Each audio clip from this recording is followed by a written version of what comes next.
Then there's the Promise Program, who you know that I support if it's done with fidelity. Sheriff Gregory Tony also said that he's given some strong, proactive changes to make it better.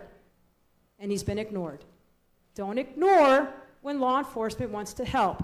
He doesn't support the schoolhouse to jailhouse pipeline, nor do I. He's a restorative justice type of man, and he certainly doesn't want more of our black and brown skinned students to get arrested. But he wants to make sure if there's violent crimes being done, that they need to be held accountable. Dr. Osgood? You know, I heard Ms. Fusco, and I respect her dearly, but if the sheriff has something to say to us, he needs to come and say it.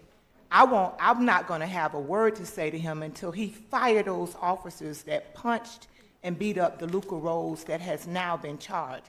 So you can't send mixed messages to my children and think that I'm going to just embrace you and overlook it. So if we want to do restorative justice, if we want to stand up for kids, when you have officers that beat up my kids and they're charged by the state attorney's office and you continue to keep them on staff, that doesn't send a signal to me as an elected official that you want to work with kids. And in order for Sheriff Tony or anybody to make recommendations about the Promise Program, they got to first know what it is and build a relationship with the kids and try to work with us. I think it's a piss-poor man that sends somebody else to do their bidding.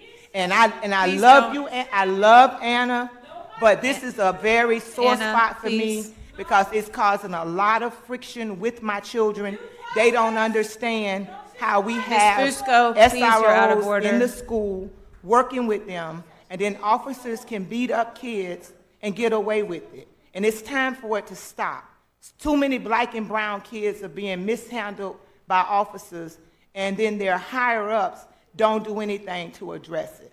So if Sheriff Tony wants to meet with me, he needs to fire those two officers, and then he needs to come to the school board and meet. And I think it's a disgrace to another elected official that you only want to have meetings in certain spaces. I'm not playing these games when it comes to my kids. So hopefully Mr. Travis is tweeting and writing, and just like that message came, I'm sending my message back. Thank you. Ms. Fusco, please, I'm asking you to not be out of order. I'm asking you patiently and politely to please not be out of order. Thank you. Ms.